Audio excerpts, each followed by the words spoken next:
I saw you on Thursday night. Oh yeah, I remember. Yeah. Can you turn that off? Yeah. Good thinking. My high score! Sorry. So what are we doing? I would actually just like to say that as a huge Halo fan, I've really liked how 343 has taken on Halo. There's been a lot of worry that, if given to another company, think, it's a cash cow, they just would try to put their own spin on it. I just want to say thank you from all the fans for really sticking true to Halo. Yeah. So much. Thanks. You've got Dan and Nicole here as well from 343, so I'm sure they Thanks, guys.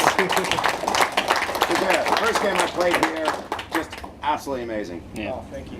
So we cannot no idea wait. how much that means. So. You have no idea how much I can't wait to get a hand onto it. So many people were worried that it wasn't going to be a Halo, it was going to feel like something else, but you guys have really brought every concept that we've ever admired about Halo and just brought this modern day shooter with meteor sounds and beautiful visual effects that we've all really, really enjoyed. Oh, you guys have tantalized us with all these beautiful images. Just quickly, you guys obviously know Rooster Teeth. Do you know the Achievement Hunter part to them? Yep. Next week they're looking for celebrities for their opening. I just wanted to ask if you guys would do an opening for them. So just to record. To do an opening? They're looking for celebrities to go, hi, I'm such. Welcome to RW 134. So if the Halo guys wanted to just get together and say that. Yeah, sure. Yeah, you tell us what to say right here. Yeah. Just introduce yourselves. You're coming over. You're doing something. Both of you. All right. We're making history here. I don't know what we're doing. We're being told what to say. Over there. A lot of M&Ms. You just tell us what to say and where to stand and what to do, and we are your actors. We'll do whatever you need. Yeah, I'm gonna have to get back on. Yeah, I can't deal with this. All right. So what do we got to say? We are 343. Do you want to do a cheer or something? Yeah, that's what I was doing. Has this angled perfectly, and now it won't work. Don't you hate that? Yeah. Anyone know more about cameras than me? Yes. Press button, it goes. Just need to get the zoom. Sorry, that's zoom now. Yes. Okay. What do we Yeah, say? you need to tell us what to say. What's Yeah. the script? You need to say your name and then welcome to RU 134. Just introduce yourself, say from Arwu. 343. Arwu. Arwu. 134. Yeah. So, Arwu. Achievement Hunter Weekly. Welcome to Arwu 134. yeah, it's Achievement Hunter Weekly Updates. Okay. That's the answer. So, Arwu and 134. Yeah. Okay. Yeah. Hey guys, it's Josh And Nicole. And Dan. from 343, and welcome to Arwu 134. Yay!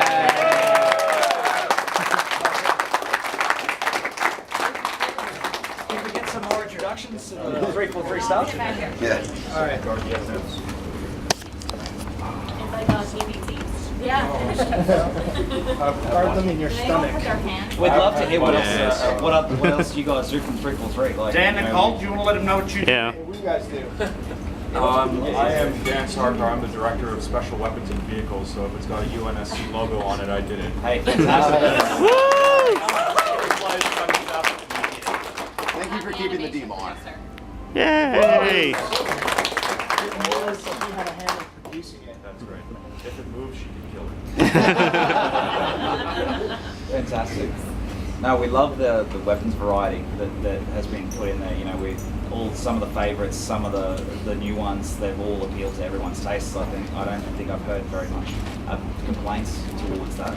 So do you prefer the BR or the DMR? I want to know because I enjoy the new design for the Prothean weapon because I used to use the battle shot in that sense to take down shields and then finish. But the 2-in-1 combination with the scoping a little more powerful, just brilliant. Like it just suited my taste perfectly. So I think I'll be using that one more than I will either of the others. Awesome. So what was the thought process between having the DMR and the battle rifle in the same game? Was it just to shut people up, or? It's funny because it was like a big point of contention on our team when we were going through discussion around how to approach the weapons. And we had, a lot of debate around how it was kind of sacrilegious to move away from just one weapon in a given engagement range or sort of category of weapon per faction.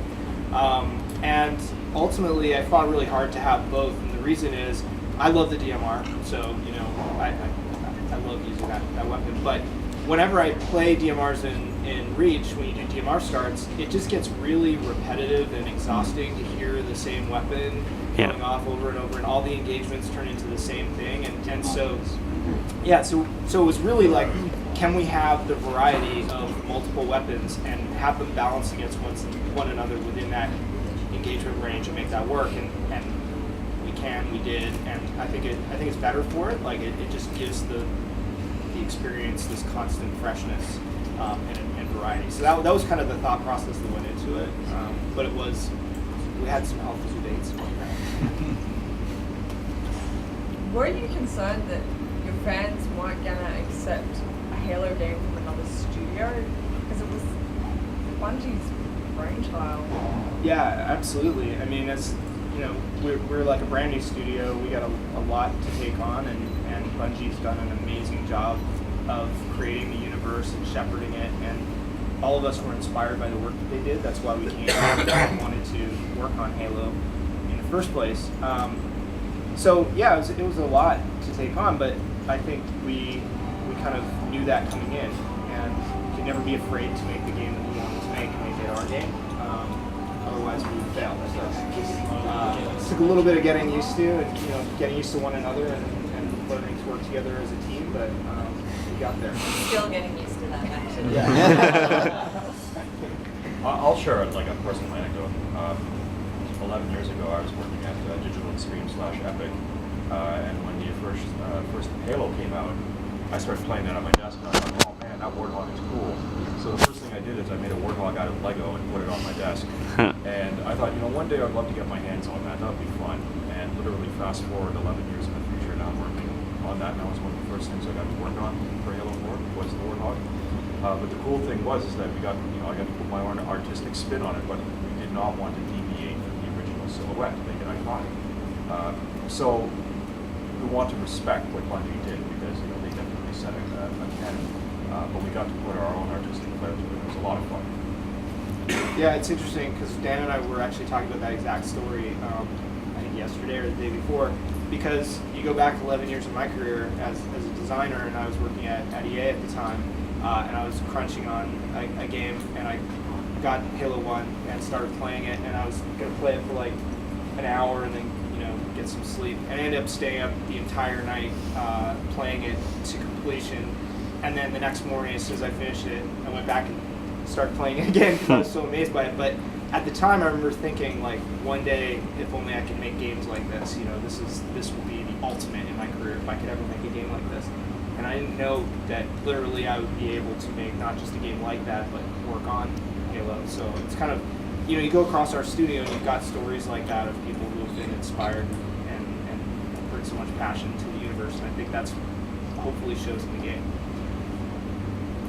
Just one thing that I've noticed, we've all played the multiplayer and it's absolutely astonishing how good it is. But there's one part of it that I never thought would be in Halo. I'm glad it's there, but it's the kill cam. Yeah. Was that just the fans asked for it or moving closer to everyone else in the multiplayer? So, again, another healthy debate because, you never want to put something, I think when you put something in your game that automatically draws comparisons to other games, like Call of Duty. Exactly. You start to feel like, okay, people are going to think that you're biting somebody else's game. But what we discussed was it's really important to us for players to be able to understand how the sandbox and all of these different weapons work, especially if we're going to have all of this variety in there. And so having a post-death replay allows you to see, like, okay, what just happened? How did I die? And learn from that so that you can apply it. And so it was more important to us to have that element in the game than to avoid putting it in just because someone might say, oh, that's similar to Call of Duty, right? Like, at the end of the day, if it's a great design element that supports our vision for what we want to build as an experience, we're gonna use it and make it work in our game. So. Did you guys ever plan on making a Legendary Edition for Halo 4? And if you did, what was going to be in it? So I think we talked about different ideas around Legendary Edition. We talked about doing like a giant. At one point, we talked about on it. I don't remember why we decided not to do it. I think ultimately it was some logistical thing that we decided not to do it. We decided to just move ahead with the limited edition. I think it was to focus more on the gameplay. Well, yeah, for us, I mean, we're much more focused on obviously building the game and the surrounding marketing stuff. That's our marketing team. Did any of you guys have any input to the Forward Unto Dawn series? Yeah, so Frank and Kiki and I and Kevin Grace and all these Matt McCloskey, all these people at our studio, we definitely worked together on that. But really, it was Frank and Matt and Kevin more than anybody else in the studio that was focused on that particular series. And I don't know, did you see it? Not yet. I haven't watched the first episode yet. It just came out I haven't had a last chance to night, get home. Yeah. Oh yeah, you guys have been fully playing games. That's awesome. So, just a quick question linked to that. Have you been allowed to drive the Warthog? What's that? Have you been allowed to drive the real Me one? personally, no. I've been allowed to sit in it. Actually drive it. I think actually they always have for the Weta Warthog, they always have a guy that comes out from Weta who drives it around, Yeah. so they don't let anybody else. Aw. Oh, sorry. But without giving too much away of the story and whatnot, how is the Covenant reintroduced into Halo 4? Obviously being a Forerunner planet. And I seriously hope you're not planning on killing off Cortana. So She's hot. the reintroduction of the Covenant it's kind of interesting because the approach that we take to storytelling in Halo 4 is we try to build different layers of story and kind of let people explore those layers depending on how much they care about the story. So on the kind of mainline layer, there's not a lot that's really explained as far as what's happened in the intervening years between Halo 3 and Halo 4. It's kind of Chief and Cortana engage an elite, and then they have a little quick exchange about like, wow, I guess a lot has happened in the last 4 years. But in the novels, we explore that in Karen Travis novels. We also have some digital shorts that will be coming out, like terminal videos that will be explaining some of the back history that you can then go and look at on Waypoint. So if you want to know more about what's happened in between and before the campaign started, it's out there for you. Sorry, just to check in, guys from 343 need to leave in about 10 minutes. So maybe you've just got one or two burning questions, then we'll give you the opportunity to get some stuff signed. Yeah, we can start signing stuff to get it ready if you want while we're answering questions. Yeah. That'd be great right there in front. Can we get another pen? Yeah, if we get a couple of pens, it would be good. Oh, thanks, dude. Just sorry, there's a quick thing.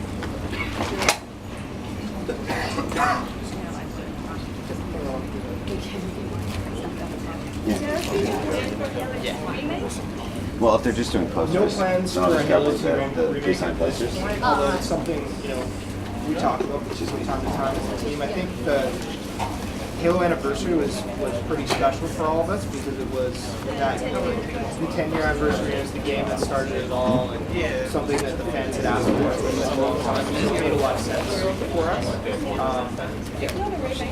Oh, they got through. That is entirely possible. No plans right now, but I don't see why that will not be possible.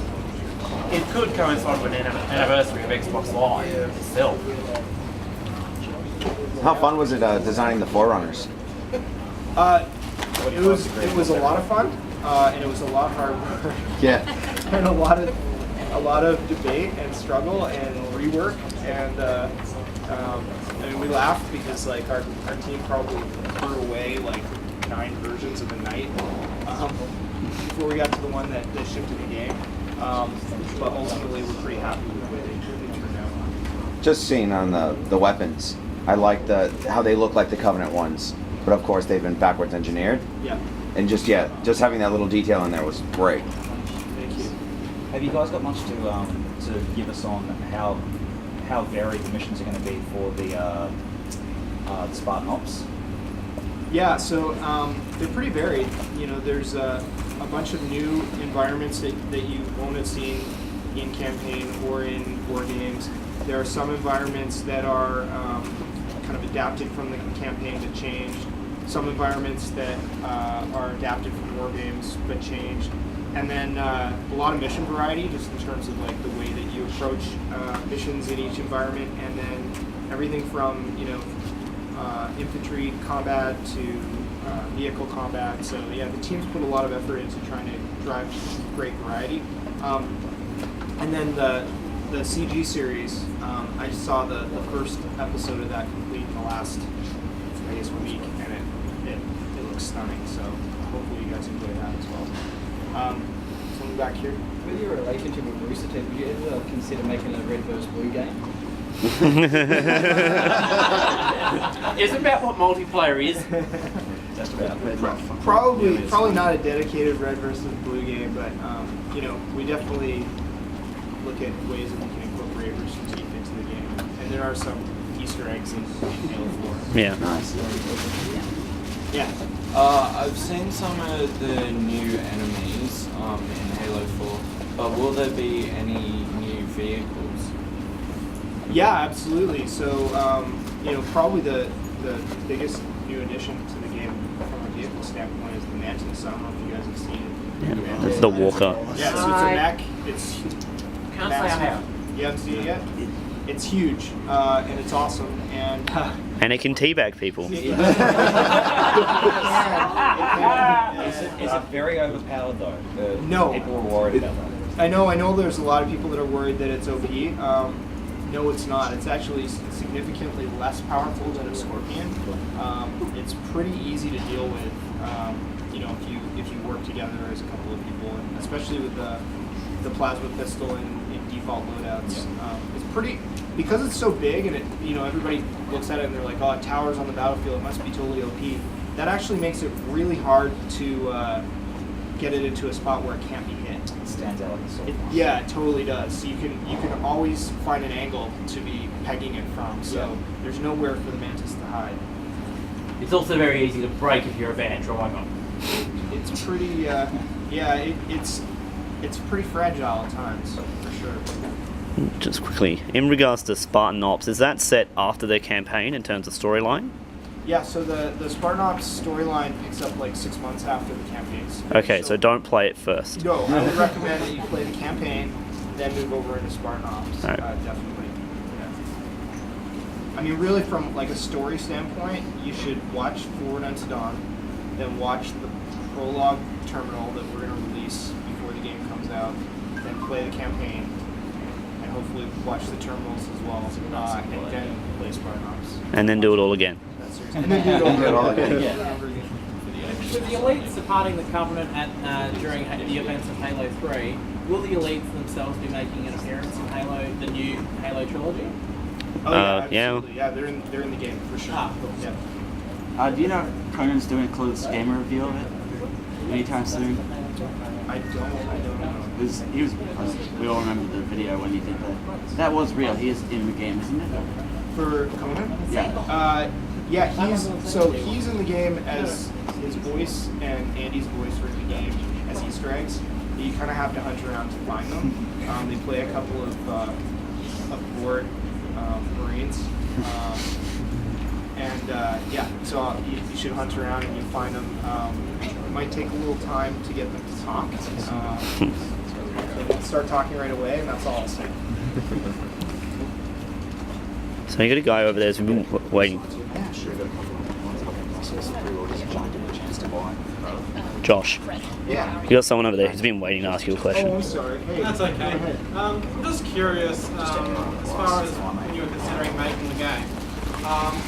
Bungie and Microsoft took the approach after Halo 2 that they weren't going to bother creating any PC versions.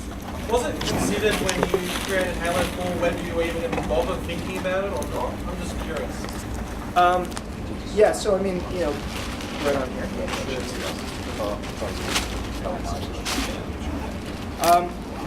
Obviously, PC is a pretty important platform for Microsoft. So it's something we definitely think about. But as a new studio, we were focused on we're focused on making sure that we really nail the game on 360, and so we didn't want to spread ourselves too thin. So that was our primary. In relation to the second Great Bear book, how does the ending of that relate to Halo 4? One of those is mine. In relation to second Great Bear book. Oh, I'm not going to say what this is. yeah. So him. I'm not going to say exactly how it relates. Right. The Great Bear novels are a series that we've worked on closely with him to see the picture that leads up to next year. What was with the jump in merchandise? B-R-E-N-T. Oh, E-N-T. E-N-T. Brent. Sorry, my bad.